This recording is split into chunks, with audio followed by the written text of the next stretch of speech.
Assalamualaikum warahmatullahi wabarakatuh. Selamat pagi anak-anak. Waalaikumsalam warahmatullahi wabarakatuh. Selamat pagi Ibu. Selamat pagi. Bagaimana kabar hari ini? Alhamdulillah. Alhamdulillah ya. Hari ini kita bertemu kembali dalam mata pelajaran bahasa Indonesia. Sebelum kita memulai pembelajaran, alangkah lebih baiknya kita berdoa terlebih dahulu ya. Silakan ketua kelas dipimpin doanya. Doa dimulai. Allahumma inni as'aluka ilman nafi'an wa rizqan thayyiban wa amalan mutaqabbalan. Ya. Ibu absen dulu ya. Adinda hadir. Hadir. Afifah. Hadir. Aisyah. Hadir. Alisha. Hadir. Anissa. Hadir. Aufa. Hadir. Aziza. Hadir. Ajni. Hadir. Dafa. Hadir. Ega. Hadir. Fairuz. Hadir. Vina. Hadir. Maisha. Hadir. Miranda. Hadir. Naswa. Hadir. Rosi. Hadir. Sekar. Hadir. Salwa. Hadir. Sanabel. Hadir. Salma. Hadir. Shirley. Hadir. Sofia. Hadir. Silmi. Hadir. Suci. Hadir. Siap. Hadir. Yulianti. Hadir. Alhamdulillah hari ini hadir semua ya. Iya. Oke. Untuk kegiatan persepsinya, hari ini sudahkah kalian mendengar sebuah ceramah? Hari ini hari Senin ya, tadi kita melaksanakan upacara atau apel pagi. Ceramah apa yang kalian dengar di kegiatan apel pagi tadi? Tentang? Tentang suci. Ya, setiap hari ceramah bisa kita dengarkan baik secara langsung ataupun melalui sebuah media. Atau mungkin kalian pernah melakukan kegiatan ceramah? Ceramah apa yang kalian bawakan? Syirik. Oh, sirik. Nanti ada perbedaannya apa itu ceramah dan berarti kalau nanti ke sirik masuknya ke yang mana? Lalu motivasinya untuk kalian pembelajaran yang akan kita lakukan ini penting sekali untuk kita laksanakan karena di sini ceramah itu adalah baik berkaitan dengan dua keterampilan berbahasa. Yang pertama adalah keterampilan menulis, keterampilan berbahasa secara produktif. Yang pertama menulis, keterampilan menulis. Jadi di situ kalian dituntut untuk bisa menulis sebuah teks ceramah dalam menyampaikan pikiran, gagasan ataupun pendapat. Lalu keterampilan yang kedua itu adalah keterampilan berbicara, yaitu ketika kalian menyampaikan ceramah di depan umum. Ya kan, kita tidak tahu, siapa tahu di antara kalian ada yang menjadi salah satu motivator, atau misalnya yang bekerja di bidang marketing, atau misalnya ada yang menjadi seorang menteri yang di sini tuh membutuhkan dua keterampilan berbahasa ini. Jadi dua keterampilan ini penting untuk dimiliki supaya kalian bisa menyampaikan gagasan ataupun pendapat di depan umum atau lebih kita kenal dengan public speaking. Oke. Adapun untuk silakan perhatikan Ibu punya PowerPoint. Di sini kita akan belajar tentang teks ceramah tadi seperti apa yang sudah Ibu sampaikan. Nah, kompetensi dasar yang akan Ibu sampaikan itu adalah menganalisis isi dan struktur teks ceramah, yaitu di 36.1 menganalisis isi dan struktur teks ceramah. Adapun tujuan pembelajarannya itu adalah setelah melaksanakan kegiatan pembelajaran diharapkan peserta didik dapat yang pertama kalian menganalisis isi informasi teks ceramah dengan tepat, yang kedua menganalisis struktur teks ceramah dengan sistematis. Sistematis apa? Anak-anak? Yang masih ingat? Iya, sistematis itu berurutan ya.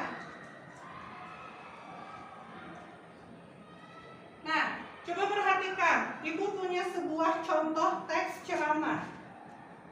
Kalian perhatikan baik-baik, ini sebuah teks ceramah dengan judul Sopan Santun Berbahasa. Ya, silakan, ada yang mau baca? Anak, Ya, silakan. bapak-bapak dan ibu-ibu yang berbahagia, pemilihan kata-kata oleh masyarakat akhir-akhir ini cenderung semakin menurun kesantunannya dibandingkan dengan zaman saya dahulu ketika kanak-kanak. Hal tersebut tampak pada ungkapan-ungkapan pada banyak kalangan dalam menyatakan pendapat dan perasaannya, seperti ketika berdemonstrasi ataupun rapat-rapat umum. Kata-kata mereka kasar atau bertendensi menyerang. Tentu saja, hal itu sangat menggores hati yang menerimanya. Gejala yang sama terlihat pula pada penggunaan bahasa oleh para politisi kita. Misalnya, ketika melontarkan kritik terhadap kebijakan pemerintah, tanggapan-tanggapan mereka terdengar pedas, vulgar, dan beberapa di antaranya cenderung provokatif. Padahal sebelumnya, pada zaman pemerintahan Orde Baru, pemakaian bahasa dibingkai secara santun lewat pemilihan kata yang dihaluskan maknanya, optimistis. Kita pun tentu gelisah sebagai orang tua, kita sering menyaksikan kebiasaan berbahasa anak-anak dan para remaja yang kasar, dengan dibumbui sebutan-sebutan antar sesama yang sangat miris untuk didengar. Fenomena tersebut menunjukkan adanya penurunan standar moral, agama, dan tata nilai yang berlaku dalam masyarakat itu. Ketidaksantunan berkaitan pula dengan rendahnya penghayatan masyarakat terhadap budaya. Sebab kesantunan berbahasa itu tidak hanya berkaitan dengan ketepatan dalam memilihkan kata ataupun kalimat. Kesantunan itu berkaitan pula dengan adat pergaulan yang berlaku dalam masyarakat itu. Ya, selanjutnya ganti oleh teman yang lain. Silakan. Ya, Ines. Penyebab utamanya adalah perkembangan masyarakat yang sudah tidak menghiraukan perubahan nilai-nilai kesantunan atau tata krama dalam suatu masyarakat. Misalnya, kesantunan tata krama yang berlaku pada zaman kerajaan yang berbeda dengan yang berlangsung pada masa kemerdekaan dan pada masa kini. Kesantunan juga berkaitan dengan tempat. Nilai-nilai kesantunan di kantor berbeda dengan di pasar, di terminal, dan di rumah. Pergaulan global dan pertukaran informasi juga membawa pengaruh pada penggeseran budaya, khususnya berkaitan dengan nilai-nilai kesantunan itu. Fenomena demikian menyebabkan para remaja dan anggota masyarakat lainnya gamang dalam berbahasa. Pada akhirnya, mereka memiliki kaidah berbahasa yang mereka anggap bergengsi tanpa mengidahkan kaidah bahasa yang sesungguhnya. Sejalan dengan perubahan waktu dan tantangan global, banyak hambatan dalam upaya pembelajaran tata krama berbahasa. Misalnya, tayangan televisi yang bertolak belakang dengan prinsip tata kehidupan dan tata krama orang timur. Sementara itu, sekolah juga kurang memperhatikan kesantunan berbahasa dan lebih mengutamakan kualitas otak siswa dalam penguasaan diktek. Selain itu, kesantunan berbahasa sering pula diabaikan dalam lingkungan keluarga. Padahal, belajar bahasa sebaiknya dilaksanakan setiap hari agar anak dapat menghayati betul bahasa yang digunakan. Anak belajar tata santun berbahasa mulai di lingkungan keluarga. Satu orang lagi. Anak, Ya. pengagungan dan penghormatan kepada orang lain. Berbahasa santun juga sama maknanya dengan qaulan ma'rufa, yang berarti berkata-kata yang sesuai dengan nilai-nilai yang diterima dalam masyarakat penutur. Oleh karena itu, pendidikan etika berbahasa memiliki peranan yang sangat penting. Pemerolehan pendidikan kesantunan berbahasa sangat diperlukan sebagai salah satu syariat dalam beragama. Dengan kesantunan dapat tercipta harmonisasi pergaulan dengan lingkungan sekitar. Penamaan kesantunan berbahasa juga sangat berpengaruh positif terhadap kematangan emosi seseorang. Semakin intens kesantunan berbahasa itu dapat ditanamkan, kematangan emosi itu akan semakin baik. Aktivitas berbahasa dengan emosi berkaitan erat. Kemarahan, kesenangan, kesedihan, dan sebagainya tercermin dalam kesantunan dan ketidaksantunan itu.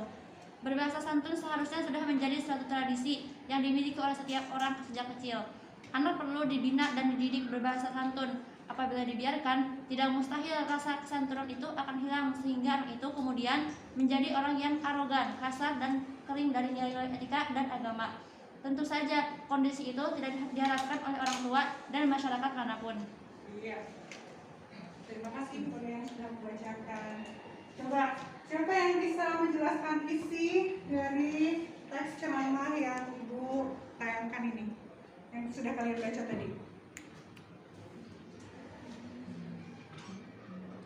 Ayo. Isinya itu berkaitan dengan masalah Kesantunan sopan santun dalam berbahasa. Kira-kira kalau misalnya isi teks ceramah ini dibacakan oleh siapa? Oleh salah satu, Bisa. Oleh guru bisa. oleh yang dianggap pakar dalam Orang bidang. yang dianggap pakar misalnya oleh kepala sekolah, misalnya dalam kegiatan apa pagi, lalu oleh siapa lagi, oleh orang tua juga bisa ya, karena di sini kan sopan santun berbahasa seorang anak itu berkaitan dengan guru sebagai pendidik, orang tua sebagai pendidik di rumah, guru sebagai pendidik di sekolah, dan juga kepala sekolah misalnya sebagai penanggung jawab di sekolahnya ya, secara lebih luas atau secara lebih umum. Oke. Sekarang kalau Ibu tanyakan apa bedanya antara khutbah, ceramah, dan pidato? Dari ketiga istilah ini apa yang membedakan? Dari segi waktunya, Dari segi waktu, ya Maisha, dari segi waktu. Kalau dilihat dari segi waktu apa? kalau khutbah itu lebih tersusun waktunya. Jadi contohnya dari Ya. contohnya khutbah Jumat, khutbah Ya. nikah. Ya, Kalau misalnya dari raya. ya khutbah hari raya, kalau misalnya kalau ceramah itu bisa kapan aja. Ya. Kalau pidato itu juga bisa kapan aja. Iya. Jadi yang pertama dilihat dari segi Waktu. Jadi kalau untuk ceramah dan pidato waktunya bisa kapan saja, tetapi kalau misalnya khutbah itu waktunya ada ketentuan waktunya ya. Jadi disampaikannya itu kapan. Oke, betul. Ada lagi yang menambahkan? Dari segi isi. Ya, siapa? Silakan yang menjawab. Anak, Ya. kalau ceramah itu bersifat umum. Ya. Kalau khutbah itu tentang keagamaan. Ya. Dan waktu dan tempatnya tertentu. Kalau pidato itu bersifat persuasif atau mengajak. Iya, betul. Jawabannya sudah betul ya. Jadi kalau dilihat dari pengertiannya, kita perhatikan, silakan kalian perhatikan ke depan dari contoh yang tadi kita baca. Pengertian ceramah, dilihat dari segi pengertiannya ya, selain dari masalah waktu dan juga isi dari apa yang disampaikan oleh si pembicaranya. Nah, kalau ceramah, pembicaraan di depan umum yang berisi menyampaikan suatu informasi, pengetahuan, dan sebagainya, baik secara langsung atau melalui sarana komunikasi seperti televisi, radio, dan media lainnya. Sementara kalau pidato, pembicaraan di depan umum yang cenderung bersifat persuasif atau ajakan ataupun dorongan untuk berbuat sesuatu. Nah, kalau khutbah, pembicaraan di depan umum yang berisi penyampaian pengetahuan keagamaan atau praktik beribadah dan ajakan-ajakan untuk memperkuat keimanan. Jadi kalian harus bisa membedakan ketiga istilah ini. Apa itu ceramah, apa itu pidato, dan apa itu khutbah. Nah, dari pengertian dan juga tadi apa yang disampaikan oleh teman-teman kalian bisa dipahami? Bisa. Ya. Nah, jadi ini pengertian ceramah, khutbah, dan juga pidato ya. Jadi dari pengertian ini kita sudah bisa membedakan perbedaan dari ketiga istilah ini. Nah, sekarang coba dari teks ceramah yang tadi Ibu tampilkan, siapa yang bisa menyampaikan isi dari teks ceramah yang tadi kita baca atau kalian baca? Ya, silakan Miranda.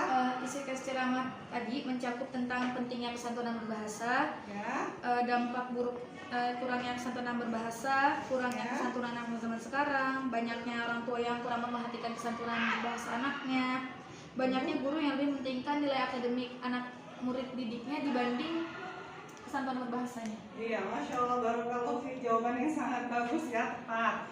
Nah, selain dari sebuah isi, sebuah teks ceramah juga memiliki ciri yang lain. Siapa yang bisa memberikan penjelasan tentang ciri yang lain dari sebuah teks ceramah? Ayo. Karena Ibu, Ya, silakan, Naufa. ciri dari teks ceramah yang lain ada struktur. Struktur Ya. teks ceramah terdapat 3 hal. Yang Ya. pertama, pembuka atau Ya. tesis. Kedua, isi atau yang berisi rangkaian argumen. Yang terakhir, penutup atau penegasan kembali. Iya, betul. Jadi sebuah teks ceramah memiliki sebuah struktur. Nah, apa yang akan kita dibahas selanjutnya ya. Lalu di sini perhatikan, sebuah teks ceramah itu memiliki ciri-ciri. Yang pertama, ciri-cirinya itu adalah ada sesuatu yang dijelaskan untuk memperluas pengetahuan para pendengar. Di sini tujuan karena seorang penceramah itu memberikan informasi kepada orang lain, kepada audiens atau kepada pendengar. Lalu yang kedua disampaikan oleh seseorang yang memiliki keahlian. Jadi orang yang memiliki keahlian tertentu, misalnya praktisi kesehatan, boleh seorang dokter. Lalu misalnya jika tema atau topik ceramahnya itu tentang politik, maka dia seorang boleh politikus. Tapi di sini tidak menutup kemungkinan kalian juga bisa menyampaikan sebuah teks ceramah. Yang ketiga, terdapat ajakan atau persuasi, karena di sini kan kita mengajak orang lain untuk bisa ikut serta dengan apa yang kita sampaikan dalam teks ceramah tersebut.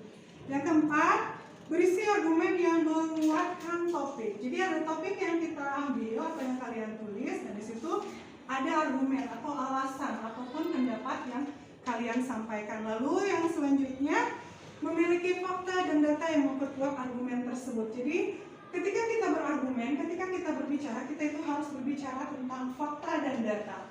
Jadi tidak boleh asal berargumen tanpa adanya fakta dan juga data. Faktanya itu berisi tentang sesuatu yang memang benar-benar terjadi dan dapat dibuktikan dalam bentuk angka, yaitu dalam bentuk data.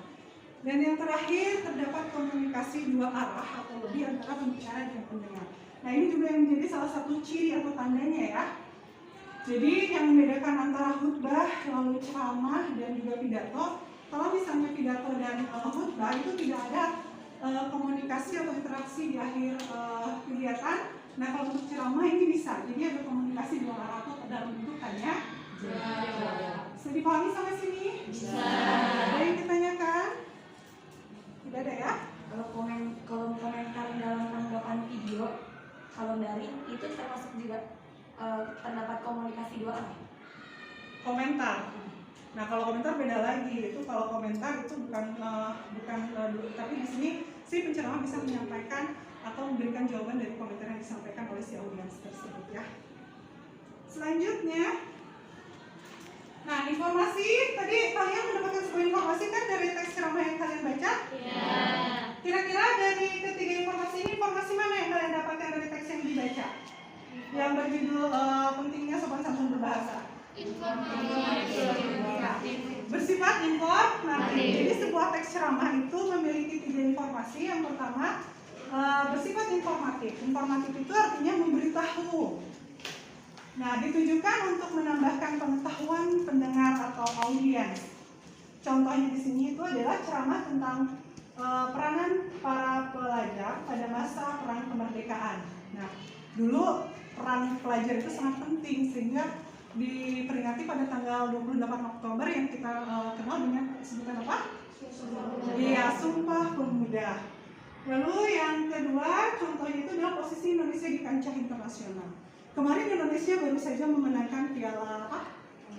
Piala Thomas. Jadi kancah terangkat ya dari segi olahraganya. Lalu yang kedua, informasi itu bersifat edukatif atau menggurui. Pernah kalian membaca sebuah teks ceramah atau mendengar teks ceramah yang isinya itu tentang edukatif? Ya. Nah, di sini contohnya ditujukan agar pendengar mempunyai pengetahuan atau keterampilan baru yang bersifat mendidik. Contohnya ceramah tentang cara hidup sehat dan menjaga kesehatan lingkungan. Kalau misalnya ketika pandemi kemarin ya banyak ya ceramah yang berisi tentang edukatif. Contohnya 5M. Ya, sekarang sudah bukan 3M lagi tapi 5M. Dan yang terakhir, ceramah yang bersifat informasinya itu rekreatif atau menghibur. Ditunjukkan agar pendengar merasa terhibur. Di sini banyak diwarnai oleh humor, anekdot, guyonan-guyonan yang memancing tertawa pendengar. Tapi bukan stand up comedy ya, beda lagi ya stand up comedy, karena di sini ada unsur informasi atau informatifnya.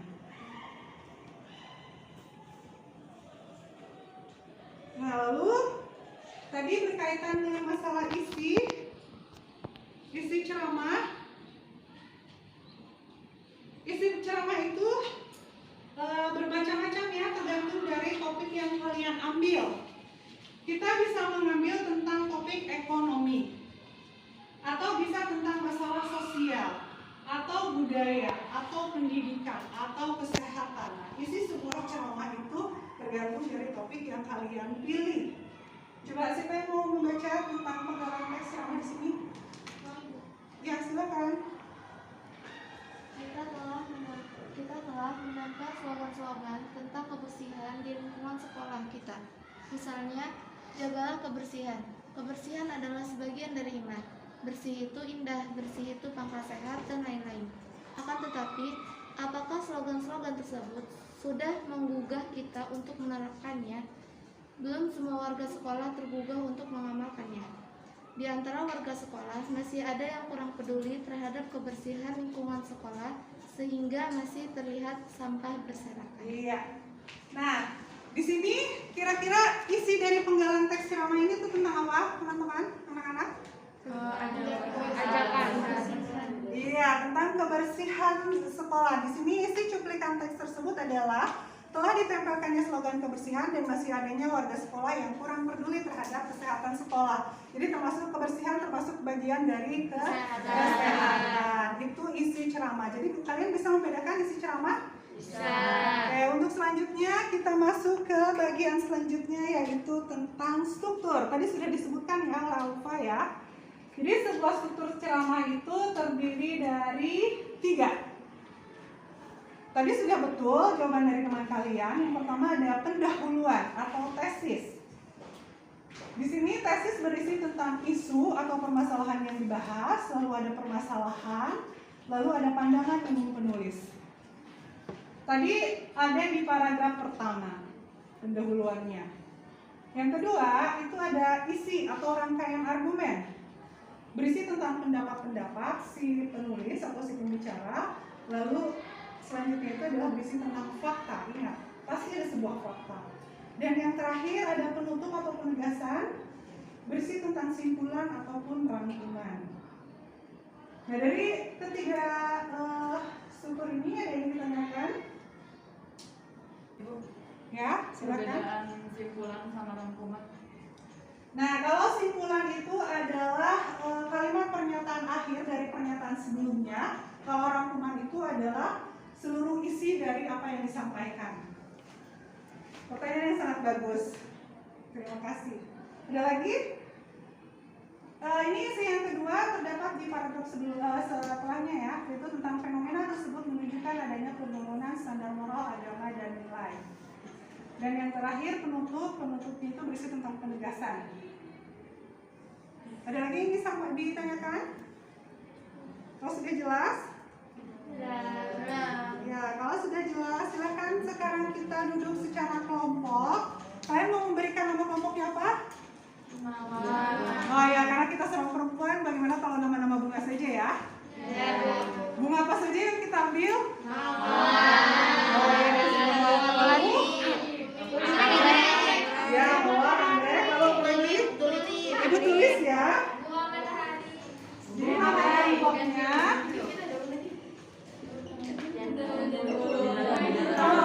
ada kelompok mawar, lalu ada kelompok oh ya, anggrek, setelah itu oke, baik, bunga matahari, lalu satu lagi satu kelompok 4 orang. Iya, berarti masih ada lagi tulip, lalu apa lagi?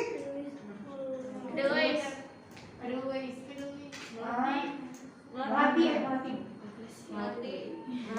belum ya, melati.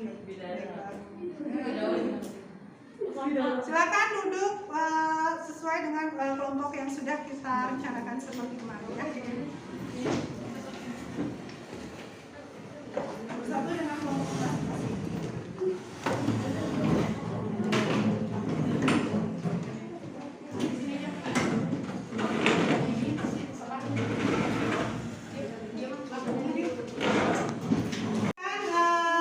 Nama kelompoknya dan kalian sudah duduk secara berkelompok. Nah, itu sekarang punya LKPD atau lembar kerja peserta didik. Nanti kalian silakan menganalisis isi dan juga struktur teks ceramah yang ada di LKPD ini ya. Ibu bagikan.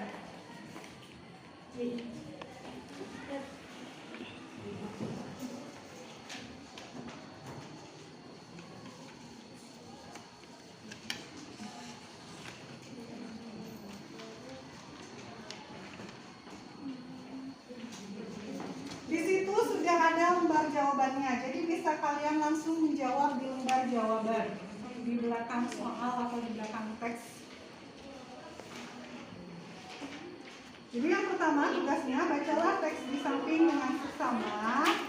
Lalu kalian tandai bagian-bagian atau isi penting dari teks ceramah tersebut. Jadi berkaitannya masalah isi. Yang selanjutnya, analisislah bagian yang merupakan tesis atau rangkaian argumen dan penegasan dalam tabel berikut. Jadi Ibu sudah menyiapkan sebuah tabel. Ini bisa dilihat di sini ya.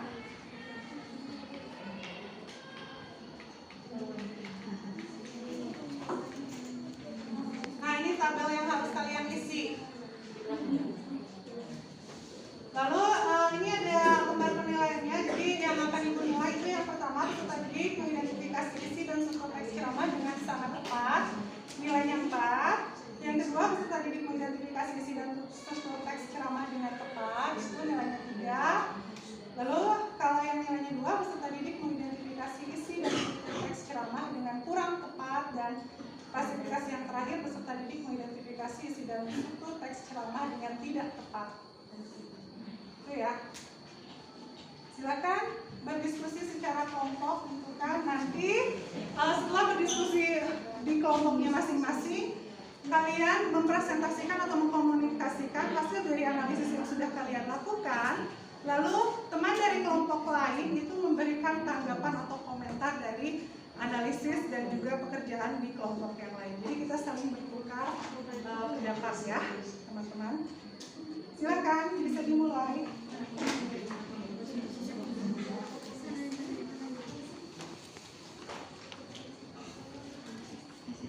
Selesai bang. Kita balik ini aja pisahnya apa begitu? Di kolom.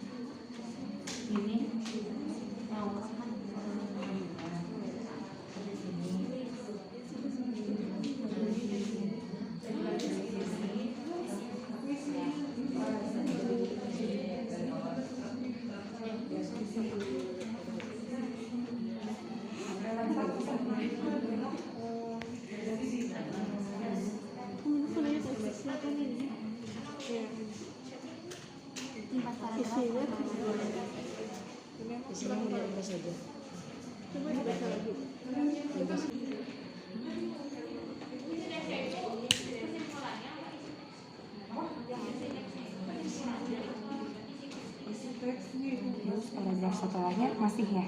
Ya. 3 paragraf. 4.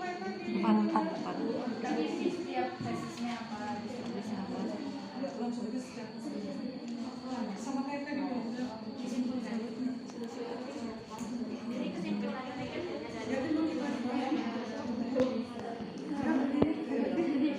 Jadi itu berarti dia langsung harus semuanya Boleh, dan kalau ini kan harus berdasarkan strukturnya. Jadi kalian berdasarkan tadi tesis, ada argumen, lalu ada penegasan kembali. Nah kalau isinya berarti tergantung dari isi yang sudah kalian gunakan dari teks ini. Oke. Ya, silakan. Kelompok power.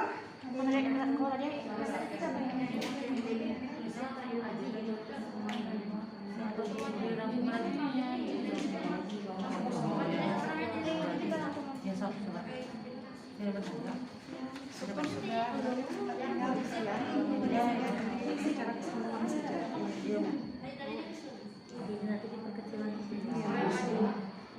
Itu kelompok apa ini?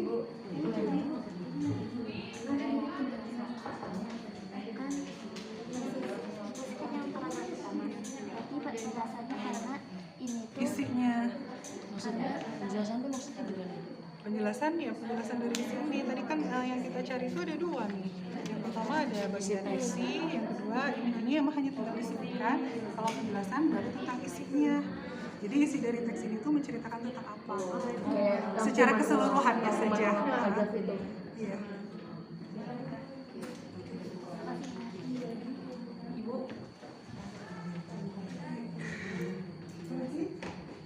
Kalau penjelasan misalnya kalian menjelaskan ini merupakan bagian dari tesis karena kalian berikan alasannya itu apa? Ciri-ciri kebahasaannya bisa. Kenapa dia disebut tesis? Karena itu merupakan bagian dari Kayak ini penegasan ulang. Ciri-cirinya ada oleh karena itu. Simpulan.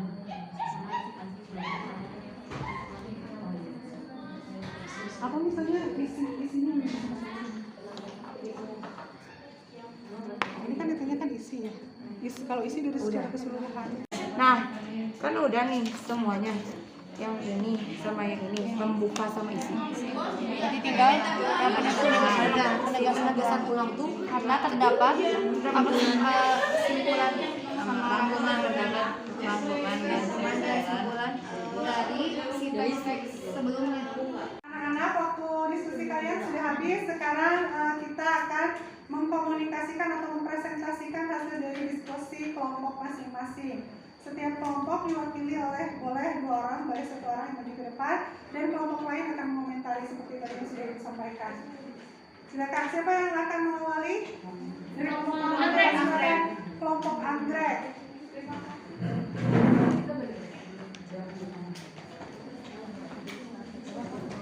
Bismillah, assalamualaikum warahmatullahi wabarakatuh. Waalaikumsalam warahmatullahi wabarakatuh. Kami dari perwakilan kelompok anggrek dengan Ana Mirandarini, Ana Vina Aulia. kami akan mempresentasikan hasil analisis dari kerja kelompok anggrek. Di sini Ana akan membacakan isi teks dari Teks ceramah tentang literasi. Isi teksnya mencakup pengertian literasi, kayak pengertian literasi, terus pentingnya literasi, literasi kunci utama agar tidak tertinggal teknologi dan informasi, dampak buruk kurangnya literasi, kayak mudah terhasut informasi yang belum pasti dan jelasnya, peningkatan literasi sebagai kewajiban, dan literasi dari perlunya atau wajibnya itu tahu literasi itu dari sumber yang jelas. Karena di internet itu nggak semua yang upload di internet belum tentu benar semua, karena internet juga nggak bisa nyeleksi ini benar atau ini salah. Kemudian Ana akan menjelaskan tentang strukturnya. Strukturnya kan struktur literasi itu teks ceramah itu ada 3 kan, pendahuluan, kemudian isi, kemudian penutup. Di sini yang termasuk ke dalam struktur pembukaan atau tesis adalah paragraf pertama, karena dia menjelaskan tentang isunya, literasi itu seperti apa, pengenalan isu. Kemudian dari paragraf 2, 3, 4 sampai 5 itu merupakan isi, karena adanya fakta-fakta, dan kemudian ada juga pendapat tentang si penulis atau si penceramah. Kemudian di paragraf terakhir atau paragraf ke-6 adalah termasuk kesimpulan, karena di situ dia akan menjelaskan kembali oleh karena itu, dan juga ada penegasan ulang kembali dari hal-hal yang sudah dia disampaikan, yang sudah orang atau penulis itu menyampaikannya atau penceramah. Ya, sudah? Sekian dari hasil analisis kami. Sekian. Silakan yang akan memberikan komentar untuk kelompok anggrek. Tadi? Ya, silakan. Dari kelompok melati. Ya, Masya Allah. Keren. Udah rinci. Penyampaiannya sudah rinci. Ya. Dari mulai pendahuluan, isi dan penutupnya sudah rinci, Masya Allah. Isinya juga udah bagus. Isinya sudah? Jelas Iya. lengkap pada. Terima kasih. Ya, Masya Allah, barakallahu fiik. Silakan duduk untuk penampilan selanjutnya. Sekian dari kami. Wassalamualaikum warahmatullahi wabarakatuh. Waalaikumsalam. Kelompok selanjutnya, silakan kelompok yang kedua. Dari kelompok melati. Silakan kelompok melati maju ke depan.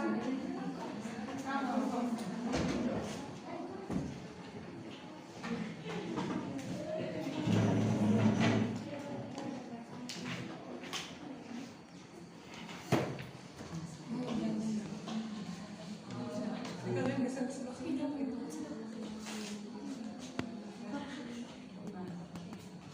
Bismillah.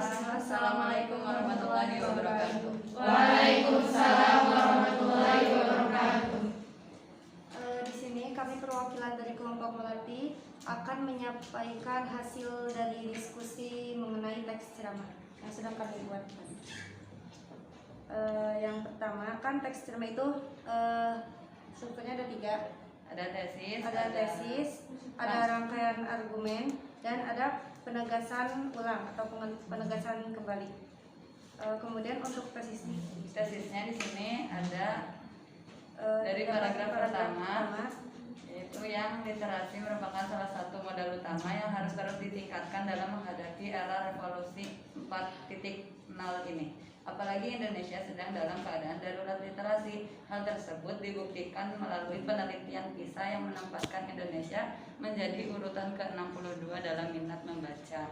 Sini dikatakan tesis karena terdapat pernyataan umum sebagai pembuka teks tersebut. Dan biasanya diawali dengan pengertian dan ada isu yang dibahas. Untuk isi atau rangkaian argumen itu ada di paragraf kedua, ketiga, keempat, dan kelima. Di zaman yang serba cepat dan instan ini, kebutuhan akan pengetahuan yang kaya menjadi sangatlah penting. Literasi adalah kunci utama untuk mendapatkannya. Jika tidak, saya pikir kita akan dengan mudah tertinggal oleh zaman yang sedang terus berlari kencang melalui teknologi informasi dan komunikasi. Kecepatan media teknologi informasi dan komunikasi juga membuat informasi mampu menyebar dengan cepat pada semua lapisan masyarakat. Tanpa literasi yang kaya, seseorang akan mudah terhasut oleh berita bohong yang dapat menyebar jauh lebih cepat dari pesan kebaikan. Literasi juga menjadi gerbang utama dalam menggapai masa depan abad ini. Bagaimana tidak, percepatan industri yang tak terkendali ini akan menumbuhkan ekonomi dengan cepat, namun akan banyak memberikan permasalahan yang menggemingkan.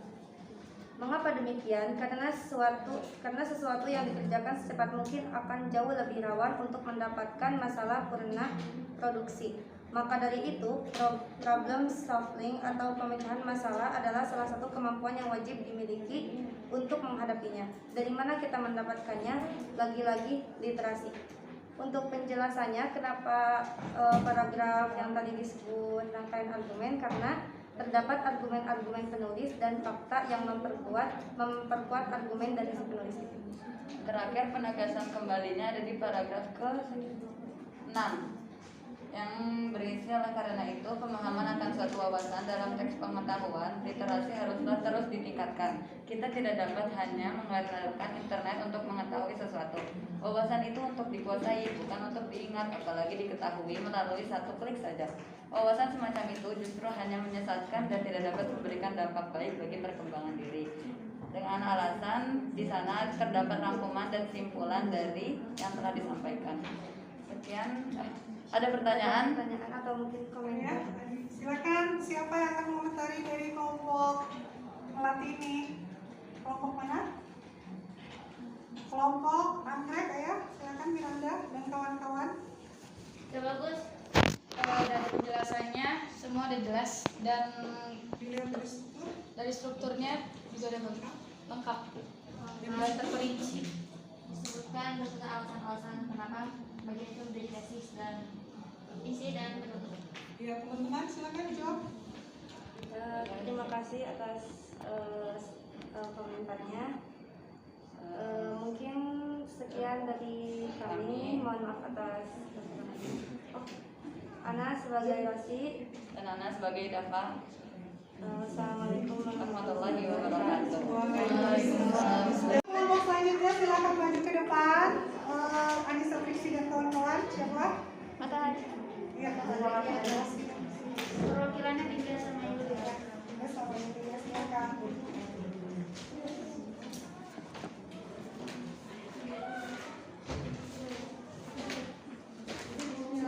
Assalamualaikum warahmatullahi wabarakatuh. Waalaikumsalam warahmatullahi wabarakatuh. Kami dari perwakilan kelompok Matahari akan mempresentasikan hasil kerja kami. Jadi hasil yang sudah kami analisa dalam teks drama di lembar kerja ini ada struktur, ada 3 struktur, ada tesis, rangkaian argumen, dan penegasan kembali. Untuk tesis ada di paragraf 1.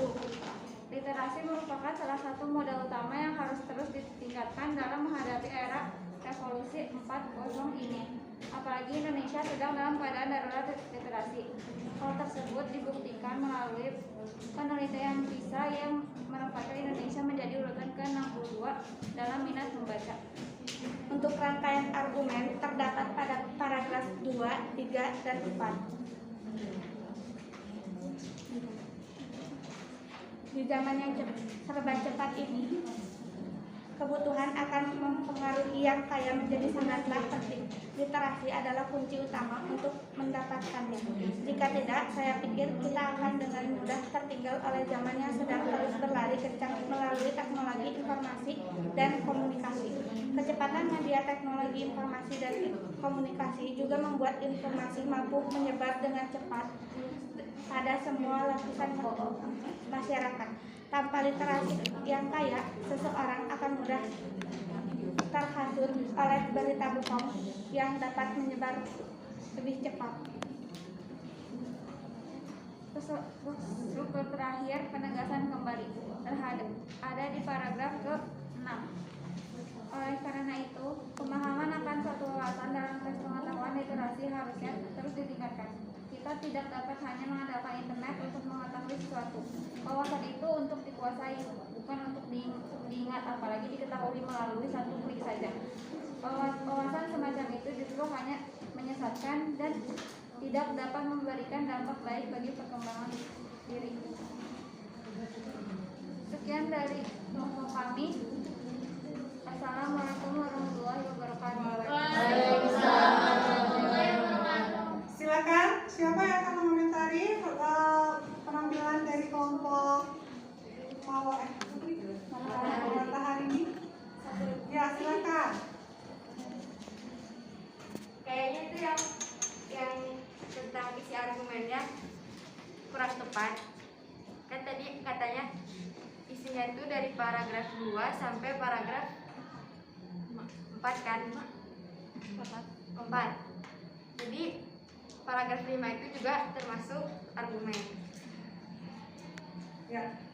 Terima kasih atas Komentarnya. Untuk sisanya sudah lupa.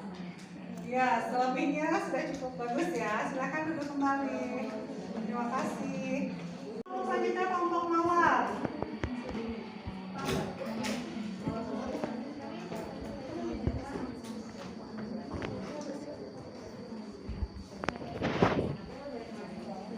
Assalamualaikum warahmatullahi wabarakatuh. Waalaikumsalam warahmatullahi wabarakatuh. Kami dari perwakilan kelompok Mawar akan mempresentasikan hasil analisis teks ceramah dengan topik literasi. Pada paragraf pertama itu adalah pendahuluan karena terletaknya di awal paragraf dan adanya pengenalan isu dan menjelaskan pandangan pembicara tentang topik yang akan dibahas. pada paragraf kedua sampai paragraf kelima itu adalah isi, karena terdapatnya fakta, data, dan argumen pembicara tentang topik yang sedang dibahas. Isi yang telah kami simpulkan yaitu literasi sangat penting bagi seseorang tidak terbatas umur, karena literasi menjadi gerbang utama untuk menggapai masa depan yang baik. Literasi juga menjadi kunci utama untuk memenuhi kebutuhan akan pengetahuan di zaman yang serba cepat dan instan ini. Segala sesuatu yang dikerjakan dengan cepat mungkin jauh lebih rawan dalam mendapatkan masalah. Maka kemampuan pemecahan masalah itu yang wajib dimiliki dan itu didapatkan melalui literasi. Dan paragraf terakhir yang ke-6 itu penutupan atau penegasan ulang, penegasan kembali atas pernyataan-pernyataan yang sebelumnya terdapat dalam argumen. Contohnya kayak pada kalimat literasi haruslah terus ditingkatkan. Cukup sekian dari Ya. Apabila ada Ya, silakan yang ingin berkomentar pada kelompok Mawar. Ya, kelompok Tulip silakan. Jelas penjelasannya, Insya Allah di sini juga udah bagus, udah lengkap semua. Iya, ya, dari segi struktur dan juga isinya sudah lengkap katanya. Terima kasih. Ya, silakan kalian kembali. Cukup sekian dari kami. Assalamualaikum warahmatullahi wabarakatuh. Waalaikumsalam warahmatullahi wabarakatuh. Ya, silakan kelompok selanjutnya. Ada 2 kelompok lagi ya teman-teman. Sawarin kawan-kawan. Oh ya. Sakura, ya silakan kelompok Sakura untuk maju.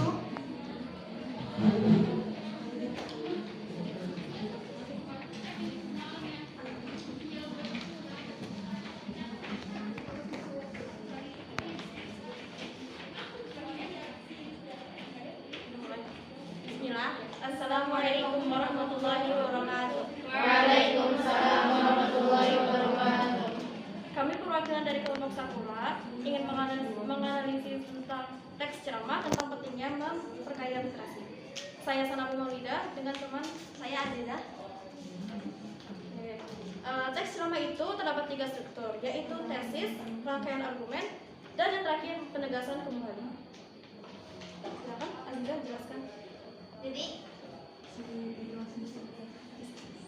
isi tesis yang pertama tesis itu ada di paragraf pertama yang dari literasi sampai yang minat membaca.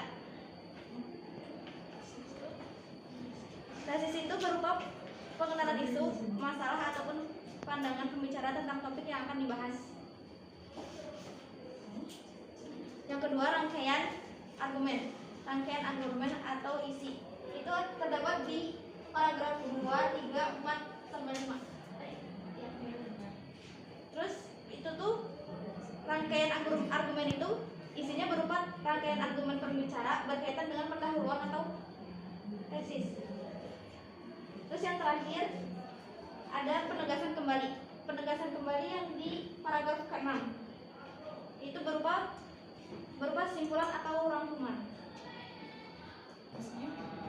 Isinya dari yang oleh karena itu pemahaman sampai yang dampak baik bagi pengembangan diri. Sudah? Ada yang ingin bertanya? Ya, silakan siapa yang ingin memberikan komentar dari kelompok Sakura ini. Kepada kelompok Sakura ya. Kelompok mana? Ya, kelompok Matahari, silakan kelompok Matahari. Untuk penyampaiannya sudah bagus. Ya.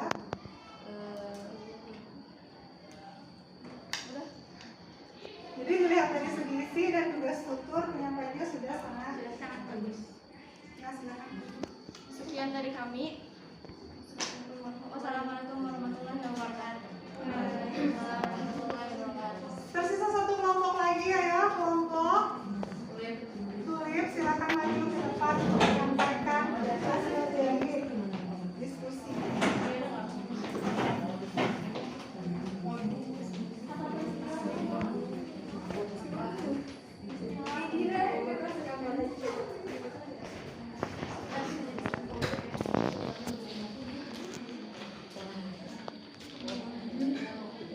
Bismillah. Assalamualaikum warahmatullahi wabarakatuh. Waalaikumsalam warahmatullahi wabarakatuh. Kami dari kelompok Tulip akan mempresentasikan hasil analisis kami pada teks ceramah pertama dengan Ana Salwa.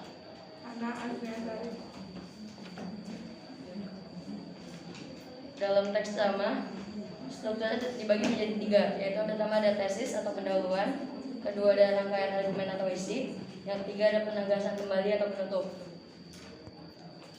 Yang pertama tesis. Tesis isinya pengenalan isu terdapat pada paragraf pertama. Yang kedua rangkaian argumen terdapat pada paragraf kedua, ketiga, keempat, dan kelima. Isinya terdapat pendapat dan fakta. Yang ketiga penegasan kembali, berupa penegasan kembali atas pengenalan sebelumnya. Itu terdapat pada paragraf 6. Isinya terdapat simpulan dan penegasan ulang. Di paragraf ke-6 juga, kenapa itu masuk dalam penegasan kembali? Karena ada kata oleh karena itu yang termasuk sebagai kata atau kalimat simpulan. Habis itu poin yang dapat kita ambil yang pertama dalam masalah kaidah kebahasaan. Kaidah kebahasaan di sini ada kata ganti warna pertama, yaitu ada kata saya. Yaitu yang kedua ada hubungan argumentasi juga. Hubungan argumentasi itu ada di paragraf 2, 3, 4, dan 5 yang menjelaskan soal argumen atau pendapat si penulis. Ya, silakan siapa yang akan mengomentari dari kelompok kulit ini? Ya, silakan dari kelompok mawar. Kelompok mawar. Masya Allah. Penjelasan sama analisisnya sudah sangat bagus. Struktur dan penjelasan isinya juga sudah sangat jelas. Iya. Apa yang dijelaskan tersampaikan dengan jelas terhati oleh para pendengar. Ya. Silakan. Mungkin sekian dari kami. Wassalamualaikum warahmatullahi wabarakatuh. Waalaikumsalam warahmatullahi wabarakatuh. Ya, kembali ya. Perhatikan ya. Jadi, masya Allah dari apa yang sudah kalian sampaikan, mulai dari isi dari teks ceramahnya juga strukturnya itu sudah sangat lengkap, sudah sangat bagus. Ibu yakin kalian sudah bisa memahaminya kan? Insya Allah. Ya. Ada lagi yang ditanyakan sebelum kita mengakhiri pembelajaran atau pertemuan kita hari ini? Sudah? Jelas ya? Oke, siapa yang akan memberikan kesimpulan dari pembelajaran kita hari ini? Silakan teman-teman. Ada yang bisa memberikan kesimpulan atau refleksi dari apa yang sudah kita pelajari hari ini? Saya Bu. Ya, silakan. Teks ceramah ada pembagiannya, ada isi teks ceramah itu ada 5, ada ekonomi, ada sosial, ada budaya, ada pendidikan, dan kesehatan. Ya, betul ya. Jadi topik atau tema dalam sebuah ceramah itu berbagai macam, tergantung dari topik yang kita ambil. Apakah kita mengangkat sebuah topik tentang tema apa? Itu berkaitan dengan isi dari ceramah tersebut. Terus selanjutnya, silakan. Siapa lagi bisa memberikan kesimpulan ya? Silakan Alfa. Kesimpulan teks ceramah, sifat-sifat teks ceramah ada 3. Ya. Yang pertama informatif atau memberitahu, yang kedua edukatif, menggurui, Ya. dan yang terakhir rekreatif atau menghibur. Ya, masya Allah, sudah betul ya. Barakallahu fiik. Selanjutnya ada lagi? Saya Ibu. Ya, silakan. Ada struktur ceramah. Ya. Struktur ceramah itu dibagi jadi 3. Ya. Yang pertama pendahuluan atau tesis, yaitu isinya isu, permasalahan, pandangan umum si penulis. Ya. Yang kedua isi atau rangkaian argumen, yaitu pendapat-pendapat atau fakta. Ya. Yang ketiga penutup atau penegasan kembali, yaitu bisa simpulan atau rangkuman. Ya. Masya Allah, barakallahu fiik. Ibu anggap sudah selesai materi kita di pertemuan pertama ini. Silakan untuk pertemuan selanjutnya kalian baca buku paket halaman 93, yaitu tentang kaidah kebahasaan sebuah teks ceramah. Jadi di pertemuan selanjutnya kita akan membahas tentang kaidah kebahasaan teks ceramah. Nah, alhamdulillah kita sudah berada di penghujung pembelajaran. Kita tutup kegiatan pembelajaran kita kali ini dengan doa bersama. Silakan ketua kelas. Doa dimulai. Subhanallah.